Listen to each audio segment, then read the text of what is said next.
Well, everybody, thank you very much for coming tonight. This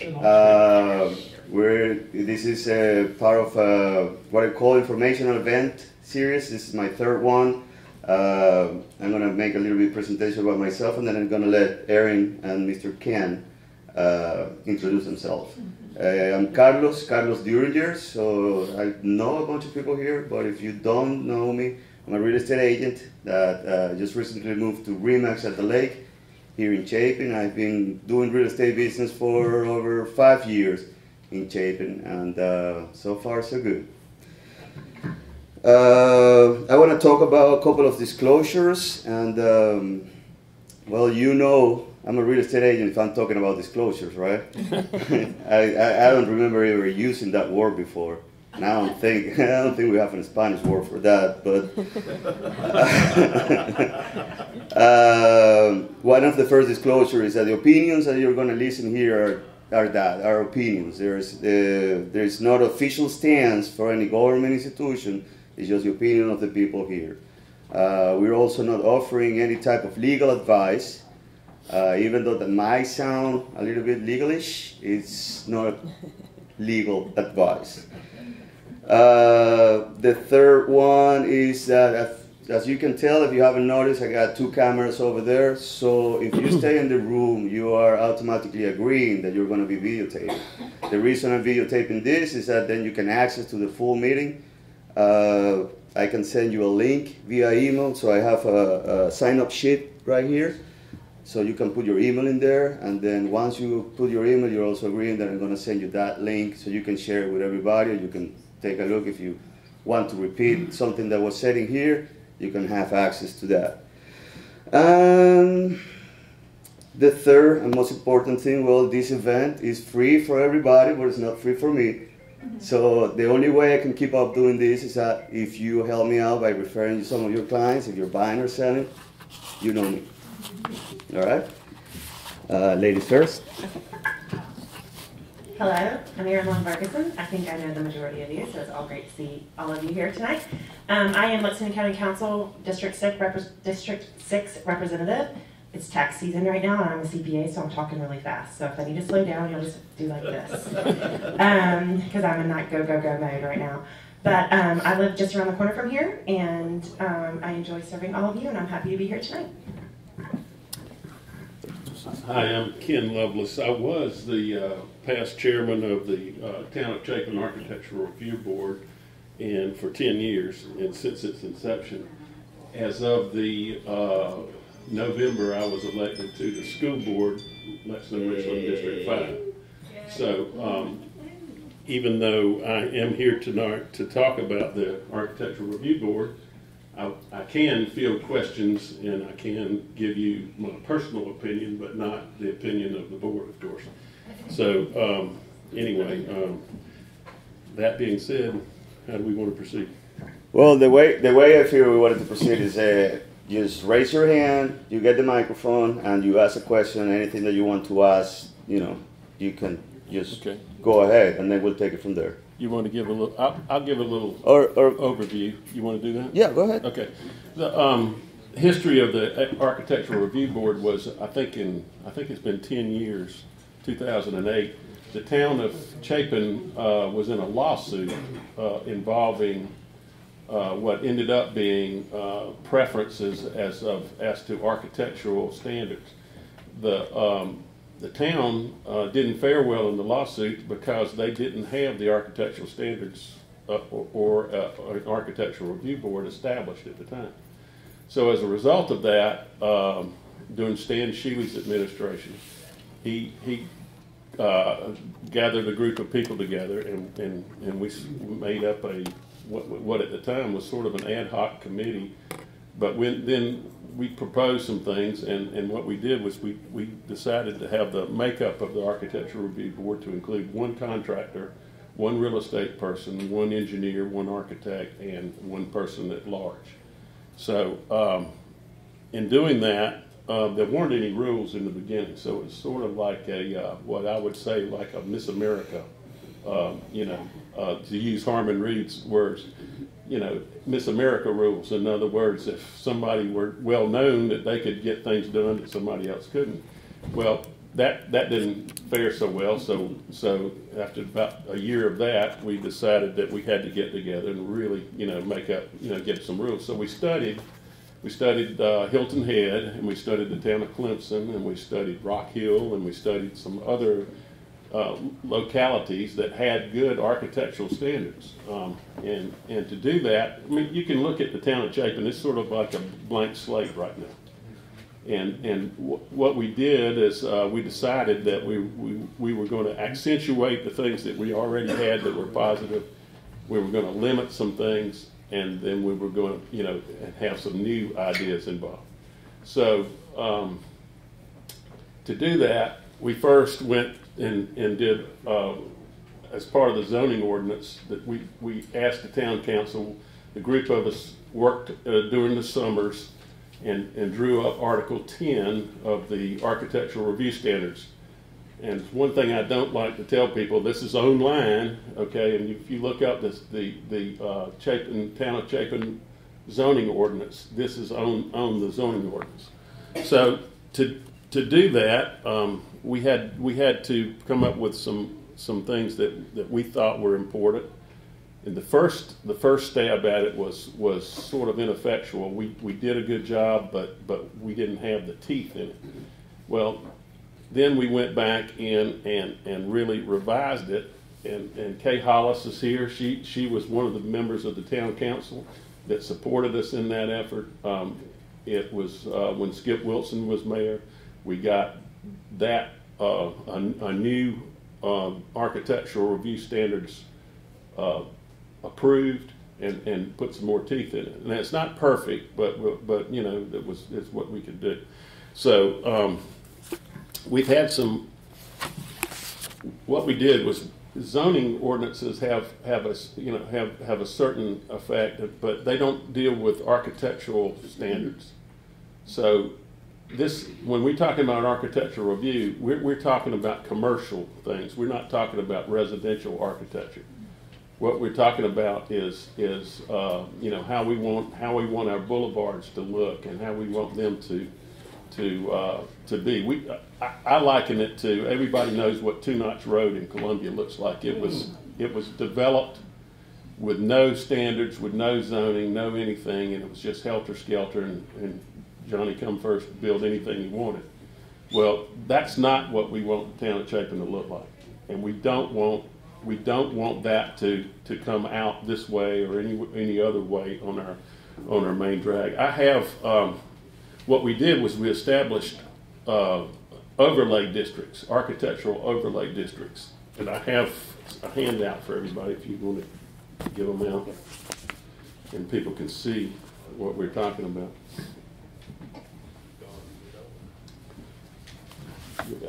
Have somebody else do that there.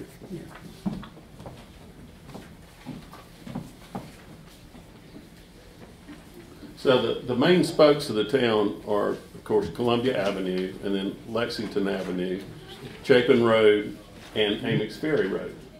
So those are the portions of the town that would be most apt to be in this, you know, in our. Even though if you had commercial in any other zone of the town, that would fall under the purview of the Architectural Review Board. But the main areas that we wanted to make sure that, you know, that were in accordance with what we wanted were those spokes. So all the way from the interstate back out. Okay, so we established 3 overlay districts. The first one is at the interstate, and it's called the Boulevard. We don't have any examples right now of buildings built in there other than maybe the Palmetto Bone and Joint. That was one of the ones. If you would think about the style of architecture that we thought we would most prefer, if you think about the YMCA that's down near in Valentine, right across from the Walmart, that would be a good example of what we're talking about that we would like in that area. Okay, we did approve one building in there, which is a Zaxby's that has not been built, and I think they're going to come back before the board to do that. But The second areas are the yellow items in there, and those are called the gateway. And we said we were going to accentuate on what we already had in the town that was positive. So what we did was we went around and looked, and we found that we have some excellent examples of craftsman style architecture in our town. Okay, the Grooms Agency is a good example. The down on Lexington, O'Leary's, okay, and the dentist office that's next to O'Leary's, the Edie Gore's dentist office. I mean, and we had some older buildings that were already craftsman style architecture. So what we decided was that in those yellow zones that we would try to push that toward craftsman style architecture, which is a village effect, and that gives, that's, low slung roof lines and so forth. But since we already had so much of that, we thought that was, that would be appropriate. And in the town center, which is the brown area, that was already established by what is there now. Okay, and it's hard to define that as far as an architectural style, but it's, when you're talking about Judy Jarrett's bank, old bank building that she's in, the buildings that Gerald Metz built across the street where the Tipsy Toad, all of those things have a fabric to them, and so we've established different zones. Now we've had some victories. One I mentioned was Palmetto Bone and Joint. The other one, I think, and this you're going to snicker at this, but the Sonic Drive-In. We really worked with those people really well. And that's not your daddy's Sonic Drive-In. It's a lot of roof lines on it and so forth, and things that we insisted upon in there. One of the major victories that we had was the building that's right there in front of Publix, which is in Chapin Crossings. Is that right, Al? That name? Anyway, that building, they proposed, when they originally brought it in, they proposed to have the rear of the building on our main drag. And we stood up on our haunches and said no. And when that building had originally been approved, we didn't have the architectural standards. It was back into the time before Kay helped us get it, get that passed. But when it unfortunately for the town, they waited until their grandfather period ran out, and we were able to go back and then enforce the new regulations. So if you'll notice, glad you guys did it. So if you'll notice, some of the items that that we've been able to bring under the purview are colors. In other words, we had one victory was that they were the people with the snow cone place. Pelicans. They were going to put this garish colors out there, and we said no, we're not doing that. Not in our town. We got rid of the Napa Auto Parts place, and that kind of the colors were important. We've been able to persuade the people at I believe at Food Lion and at Bilo and so forth. We've also brought in restrictions, gas station canopies with they actually using those as signs. We've restricted parking in front of buildings so that you don't get this great sea of parking in front of a building. In other words, I know on the one of the places that we approved was a restaurant, and we required that only 10-minute pickup parking would be there, so you wouldn't have this great big. You wouldn't look out there and see all you saw was cars and all. Like I said, sloped roofs. Another thing that was very important that we've been able to do. Bryson Tucker is one of our people on the board, and he's an electrical engineer. We were afraid, and a lot of lawsuits have occurred with towns over this. Is lighting that swamps. Neighboring areas. In other words, you have overlighting and excessively tall poles and all that. Well, we've limited the types of lights that you can use. We've limited the overflow of lighting into neighbors' yards and things like that. Another thing that we've been strict on or stringent on is landscaping. Gerald Metz is the guru with the board on that. He knows landscaping, and when we're strong in there. The building finishes, we've restricted it to certain amounts of stucco and things like that, so you don't have this great big, seas of stucco and concrete block and things like that. We've limited that. We have brick and stone and accents, and we can enforce that. We're working. I think the group now is working on percentages of that we can more closely define. We've broken up facades and roof lines and so forth, so that you don't get monoliths or megaliths in buildings. You get in and outs. Interesting courtyard jogs and things like that. That's what we want to see. Dumpster enclosures, sidewalks. Two of the things that we're going to ask Kay and her group to help us with soon are parking, so that brings it under the purview of the ARB, and signage. We don't necessarily need a Publix store with 30-foot pylon signs, because I think once you've been to the store, you know where it is. So you really don't need to do that. Harmon Reed is now the chairman after I moved on to the school board. Harmon gave me some talking points, and I thought I'd lay this out for you. He said that Town Council requires the Architectural Review Board to consist of 5 members: an architect, engineer, real estate broker, contractor, and business owner. And I think the newly installed ARB has all that. The intent of the current design guidelines for the overlay town district is better control over building appearances and color schemes. Prior to the town's council passing the current guidelines, very few design guidelines were in place, and the decisions were made on opinion rather than on specific allowances. I think we went over that. In addition, the town center, the heart of Chapin, there are 2 overlay districts, and this color handout shows you those.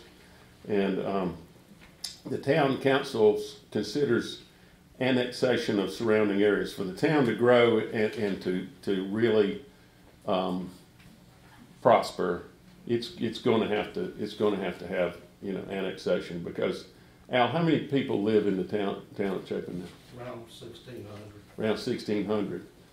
Okay, and that group of people is asked to support our basis of our identity, and so it needs to grow in order that the tax base can grow. And I think everybody can realize that. The town offers services. It offers sewer, and it offers police and fire protection through the counties. No. It doesn't? The fire is only the county. Okay. The town doesn't do anything with fire or EMS. Okay, well, okay. I stand corrected.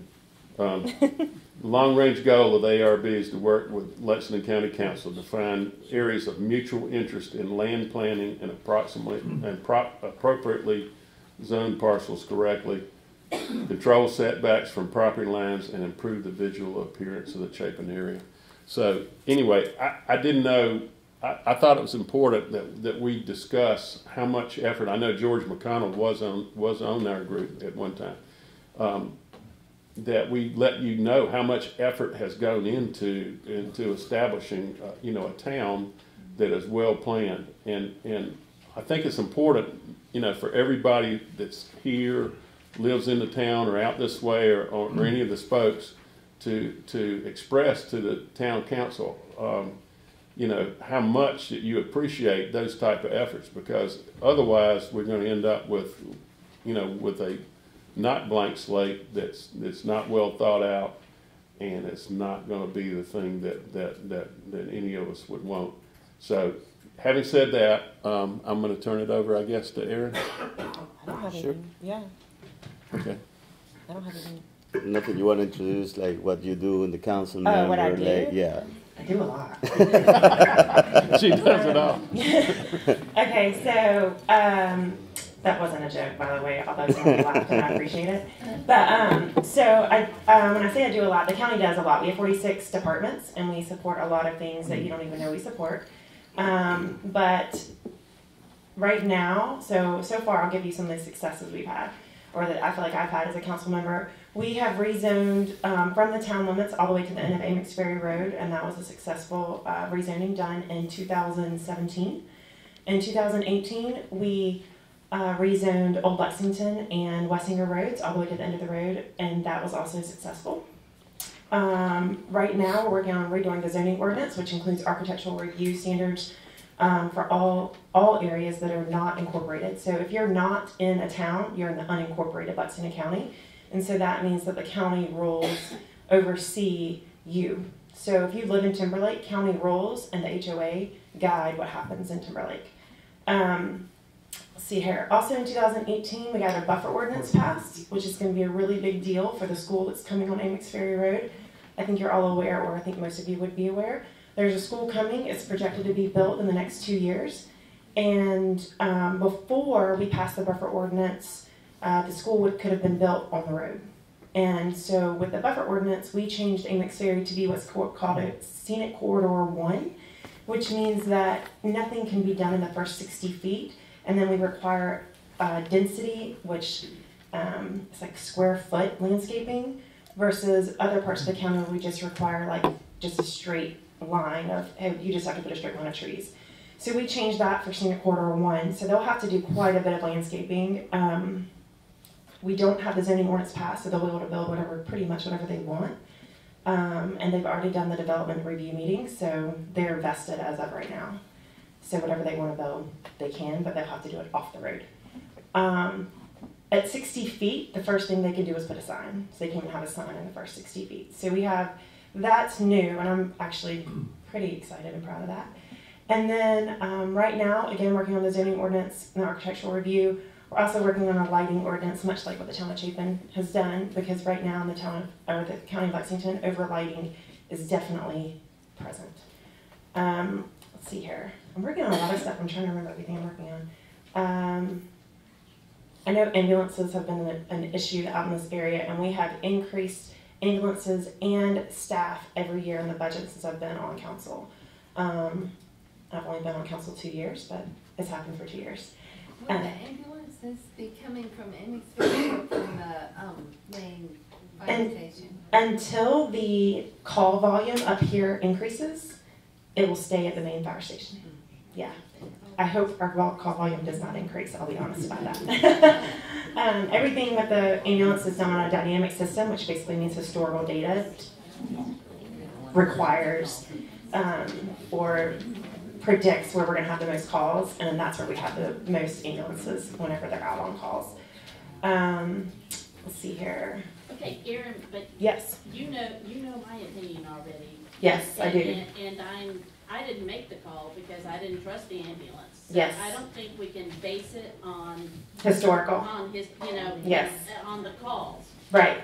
I drove him there because I thought his life was a better chance in my hands than with an ambulance. Right. Yes, and I totally understand that. And I'm being video recorded, so I won't say anything else.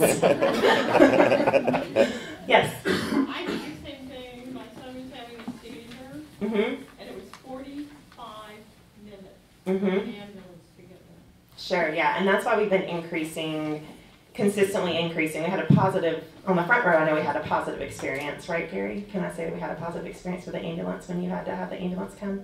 I don't remember it very well, but yes. He said he didn't remember it very well, but yes. So we've had some positive, we've had some wins on the ambulances, and we had some not so positives. Yes, sir. Is there a way that we could report what would have been a call, but we decided not to? Yeah, so what you could do, to include that. What y'all can do is on your way to the hospital, you can make the call and say, by the way, we're going to the hospital. But how about the past calls that we didn't make? If we could, I'd have to have dates, and I'd have to have, yeah, we can report that. They told me that they don't know if they can put that in the system. I actually asked that question. I was like, can we add those? And they said, well, I have to have dates and kind of what happened and what they did, but we don't even know if we can add that to the system. And I was like, okay. July 29, 2017. Great. 4 a.m. in the morning. Perfect. Send that to my county email, and I'll have that added to the system. But yeah, so that's something that, like I said, is an ongoing challenge. and we're still trying to increase. So we used to be at 18 ambulances at our peak, and now we're at 22 ambulances at our peak. So we've added, over the last 2 years, we've added 4 ambulances. And it's, yeah, thank you. They're expensive, extremely expensive. An ambulance costs a lot of money. It's over $1 million to purchase one, and then to keep it running requires a minimum of 8 staff, which, if you do all the math, it ends up being well over $1 million per year for the life of that ambulance. Where are they coming from, the ambulance? When we're at our peak, Timberlake, which is 22, so there will be 22 ambulances spread across the county. So again, we have a dynamic system. So we'll have 22 ambulances spread across the county. I'm sorry, when you say dynamic system, means like they're just going to They're moving all the patrolling? time. They're moving all the time. So they have 22 spots is where they start. And when the first call goes out, that ambulance moves. And the other 21 move to be where the historical calls have been the highest. So I can go ahead and tell you, Casey has the highest rate of historical calls in the county by far. In fact, they're more than double any other area. So if there's an ambulance that's going to be, like, let's say that there's one in Lexington and the Casey one goes out, the one that's in Lexington is going to move closer to Casey because we expect the next call is going to come from Casey. Right? So that's how we use the historical data, is to say, hey, historically, Casey has the highest by far rate. Let's move it from Corley Mill Road, and we're going to move it over onto, Sunset Boulevard, because that's going to be closer to get into Casey. So, Greg, you need more heart attacks. No, we do not want any more heart attacks. My Yes. husband and I both have heart issues, and we have a son that spent 12 years in EMS in Lexington County. He says we are, in unspoken EMS terms, a non-survival area. Okay. In other words, and he is earnestly getting his father and I to try to move out of here. Because he says, Mama, you won't make it. And we also, the last time I had an issue, drove me to the hospital because I said I have a better chance this way than I do with an ambulance. Sure. I don't see how we can grow like we're growing out here without somebody figuring out a way to accommodate the people out here. Because let's face it, a lot of us have gray hair. Right. No, yeah, definitely. And I mean, I've said that. I got my first gray hairs in the last couple months, so I can now say I have gray hair. But so yeah, that has been brought up over and over again, and that is how we have gotten the extra 4 ambulances in the last 2 years of the town council. So every time we add an ambulance, the likelihood of us having another one out here grows, and that continues to be a priority. Yes. If the school was out here, would that give us more priority? No. It's all based on calls. So, I mean, it's all based on calls. So, again, it's not like, okay, we're just going to put 3 ambulances in Chapin, because then they're going to be driving from, based on our call volume, they're going to be driving from Chapin to Casey, which is where all of our call volume is. And this is all, I mean, I've seen the data. I've gone over there. I sat there for hours in what they call the EOOC or something like that. It's basically the emergency system where they are, and they pulled up all the data for me for the last 5 years. And so I sat in there and went over it with them in great detail, actually around the time someone had a heart attack. Well, Yes. I know you've had a private conversation with us, and it's about the difference between a paramedic and and what can transpire on an ambulance to maybe have saved someone in Greg's situation. Absolutely. Can we talk about that, please? Yes, of course. Okay, so one of the things that we have in Lexington County is we have EMTs and we have paramedics, and there's a great difference in that. Before I was on county council, if someone had told me there was a difference, I'd have been like, okay. But now it's a really big difference, and it matters, because a paramedic can administer drugs that can save a life. And I'm going to use Greg. Greg, do you mind if I use your? Okay. So I've had a lot of. So you can talk about. Right? It's always better if they're present. So Greg Gerald and I have had a lot of conversations about ambulances, obviously, because he had a major heart attack a little less than 2 years ago, and his wife drove them to the hospital. So the reason she drove them was because historically, ambulance service in Lexington County in this area has not been as strong as we would like it to be. And so with that being said, when we had the talk, one thing that I learned, and like I said, I sat down with them for hours, and it was around the time Greg had his heart attack, because after that I went over there and said, I need to really understand what's going on, because I have people calling, or not even calling you, getting at 4 a.m., dragging their husband to their car and driving them to the hospital. So I need to understand why they're doing that, and I need you to help me understand that. And so we went through everything, and they said, well, one of the issues we have is that we continue to have a paramedic attrition. So the paramedics can do all this stuff, and we don't have enough paramedics. So what they've done is they have a lot more EMTs because that's what we can get. And this is not just a Lexington County shortage, this is a national shortage. And this has been shown to us over and over again. Richland County actually has a much greater shortage of EMS department employees than we do in Lexington County. So if you live in Richland County, depending on the day, you may have an EMT show up, and all they can do is put you inside the ambulance and take you. Whereas in Lexington County, we try to staff all of our what are called emergency units. So we have basic life support, and then we have advanced life support. There's 2 different ambulances on the road. Of the 22 ambulances out there, there's 2 different types. So the advanced life support basically means that if you call and you're a heart attack, that's an advanced life support. It's going to show up. It has an emergency room that can treat a heart attack on site. So when we were talking about the equipment that's in, how expensive ambulances are, one of the reasons they're so expensive is because we have miniature, I don't want to say it's a cath lab, but it's a miniature heart attack room. And I'm not a medical person, so I don't really know what all that means. But at Lexington Medical Center, if you go in there and you look at all the equipment they have, anything that treats a heart attack, we have it in miniature size on that ambulance. And it's extremely expensive to do that. And we have medication, which again, Lexington County paramedics can do, which EMT cannot.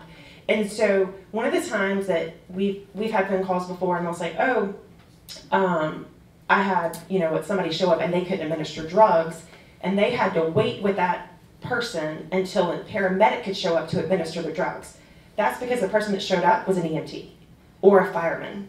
If a fireman shows up, they can give you, they can do CPR, they can make you comfortable, but they can't administer drugs. Same thing with an EMT. So now we have these regional paramedic trucks, which I don't know if you've seen them in Lexington County, but if you see a truck that has like ambulance stickers on it, that we have 4 or 5 in the county, and they're 24 hours a day, 7 days a week. And the idea is that if we have, because again, there are times at the county when we have 22 ambulances and 20 are out on a call, which means we have one up there at Corley Mill Road at the dam, and we have the other one on the other side over there closer to Gaston.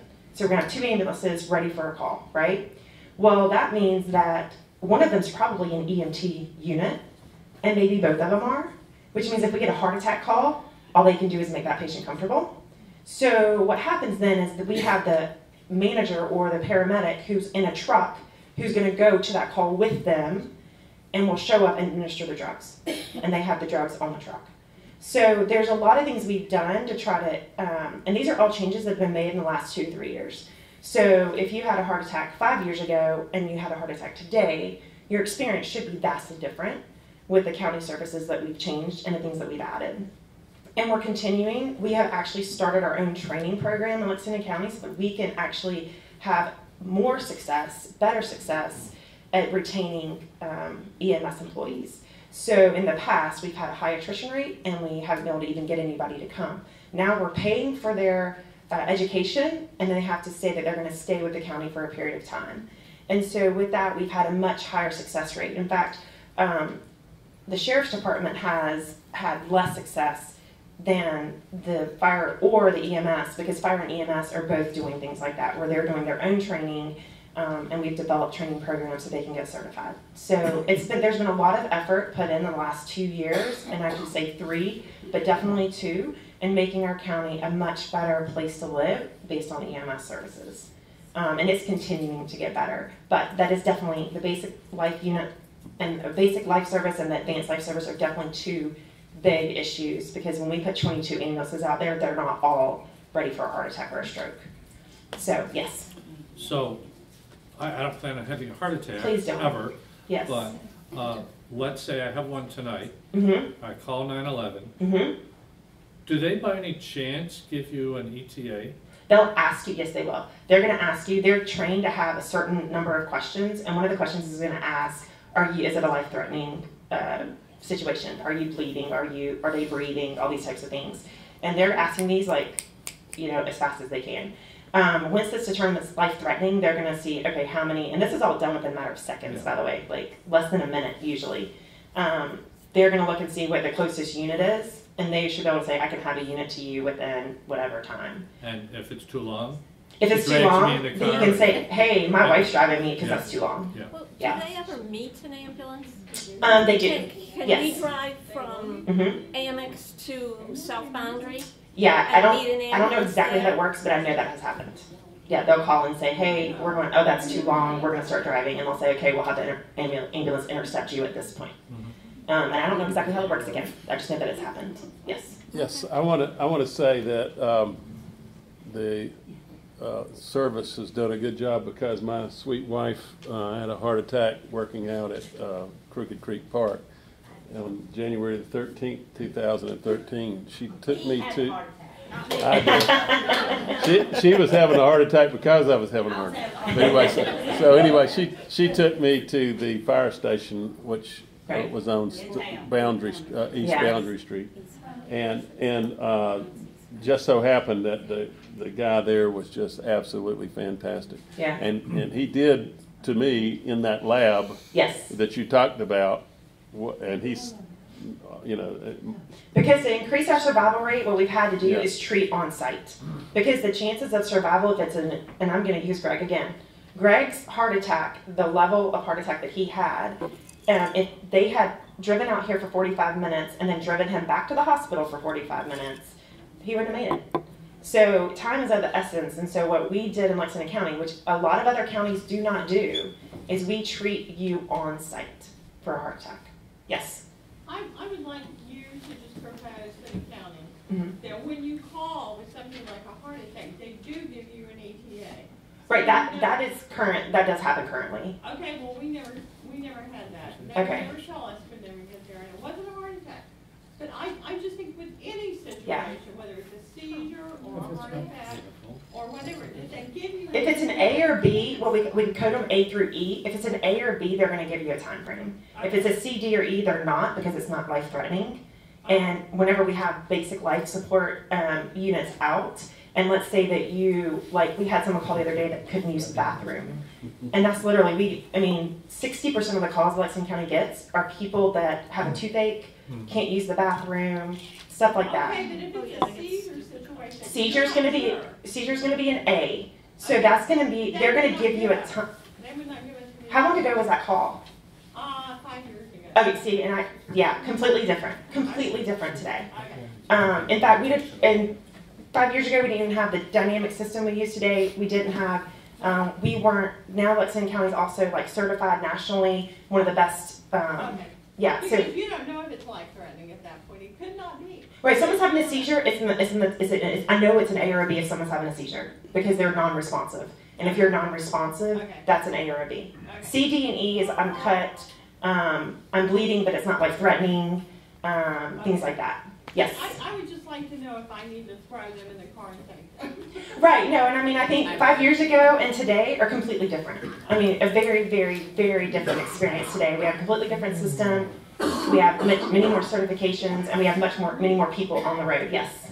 Aaron, is there any capability in the county sheriff's department to do any first aid sort of in between massive heart attack and, I can't be, somewhere? Fire department, yes. But not the. Sheriff's department, it's a hit or miss, is my understanding. Because I've seen incidents out here, and there's usually 800 county mounties and one ambulance fire truck. So there are a lot more deputies than there are. There are, But yeah. I don't, the level of training, I don't know whether it's there or not. The fire is our first response because we have more of them and they're closer. So your first response is always going to be a fire truck with the firefighters who almost, I think every single one, and I know I'm on video, so I don't want to be held to that. It's very, very close to every single one. If it's not every single one, it has been trained and will be able to do basic life support type things. So If someone would call and there was no ambulance, let's say Chapin, would a fire truck respond? yes, absolutely. In fact, we had a situation on St. Thomas Church Road a couple months ago, and his wife stopped breathing, and the fire department showed up. She had not taken a breath for over 2 minutes. The fire department showed up within 5, and they were able to resuscitate her before the ambulance actually showed up. And the ambulance showed up in that case in about 12 minutes, which is our goal. So, and we have 68% of the time for A and B calls, 68% of the time we show up within 12 minutes, which is the goal. And that, obviously, we're trying to get better about all the time. So I have two over here. I'm not sure who had their hand up first. So, yes. Me? Yes. Okay, yes. Switching gears. Yes. Can you talk about how the changes for developers, like they can't clear cut anymore, they have to save certain trees, how that has possibly helped with the overgrowth development with the developers? Could you tell an update on that? So that's the buffer ordinance, and that was passed in 2018. And what happened is we have, if it's a, and I'm trying to remember the ordinance exactly because it got changed about 6 or 7 different times between the beginning of what was proposed and what ended. And we did compromise with the Building Industry Association, so I went and asked him for 30 feet. I think it ended up at 15, maybe 20, but I think 15. So basically, if it's I think it's 190 neighborhood, 190 house neighborhood, they have to leave a perimeter buffer of 15 feet, which means that if they cannot clear cut that area, and if they clear cut it, they have to bring back vegetation, and they have to pay for that vegetation before certificate of occupancies can be delivered. So what that also means is that, let's see, if it's under 190, it's 10 feet. So there's been efforts made, and this is an overlay district as well, so it's not the entire county. District 6 is my district, it's in District 6. It's also in District 3, which is Lexington, basically the town of Lexington, and a little bit farther out. It's in District 8, which is the West Columbia area. So it's not all over the whole county. The buffer ordinance is in District 7 as well, which is Irmo. So there's 4 districts out of the 9 that have the buffer ordinance. So if you go over to outside of Casey, in that little country area out there, there's going to be no buffers there. So it's only for the districts that requested it, which my district, I felt, requested it in a very large way. So I was the one who presented the ordinance, and I was the one who pushed it and got it passed, but definitely it was pushback, a lot of pushback. So that's what it does, is it prevents clear cutting, and it helps with stormwater issues, which up here is very different than it is in Pillion. Pillion has sand, we have red clay. It's a very different experience when it rains. So that's something that has been an ongoing fight. But that's the biggest thing, is that you're going to have a 15-foot buffer perimeter around the entire rim of the property. So they can still clear cut in the middle of that? They can. Okay. Yes. Because of stormwater, there wasn't a whole lot we could do for that, because they have certain stormwater requirements. And if we didn't allow clear cutting, then they can't guarantee the grade and all these other engineering, and I'm not an engineer, but engineering stuff. Yes. Yes. Can I